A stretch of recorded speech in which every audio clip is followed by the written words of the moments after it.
کمال با کمال رحمت روہیلا۔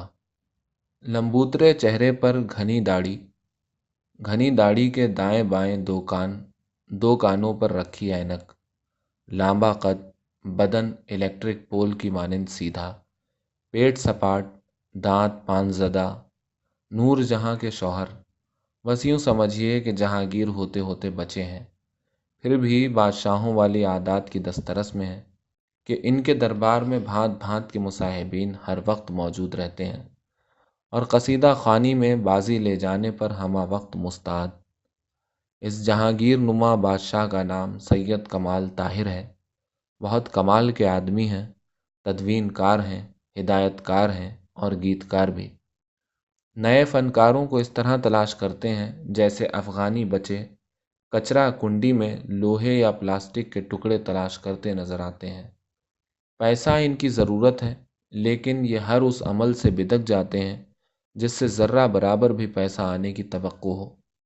کمال ترقی پسند ہے، ان کا فکری شعور ارتقائی منزلیں تلاش کرنے میں سرگردہ رہتا ہے، پر یہ اپنے وجود کے ساتھ آج کے دور میں بھی بیل گاڑی کی سواری کرتے نظر آتے ہیں کہ یہ اپنا گھنٹوں کا کام دنوں میں، دنوں کا کام ہفتوں میں، ہفتوں کا کام مہینوں میں اور مہینوں کا کام سالوں میں کرنا پسند کرتے ہیں، اور یوں یہ آج کی کمپیوٹر ایج کو خاطر میں لانا پسند نہیں کرتے۔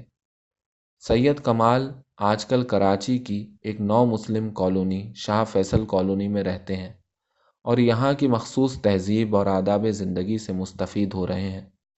یوں سمجھیے آنے والے دنوں میں بہادر شاہ ظفر مارکیٹ کا کمال شاہ فیصل کالونی کا ایک منفعت بخش حصہ بن چکا ہوگا، اور یوم حشر صرف اپنی دو دریافتوں یعنی موسیقار الطاف رانا اور گائک اعجاز جعفری کی بنا پر بخشا جائے گا۔ کمال کی زندگی تمام عمر زندگی کے حقائق سے دست و گریباں ہوتی دکھائی دیتی ہے۔ ان کی ایک غزل کا صرف ایک مقطع اس گواہی پر پورا اترتا ہے: صحرا کی تپتی دھوپ کے عادی ہو تم کمال، صحنے چمن کی چھاؤں میں بیٹھا نہ جائے گا۔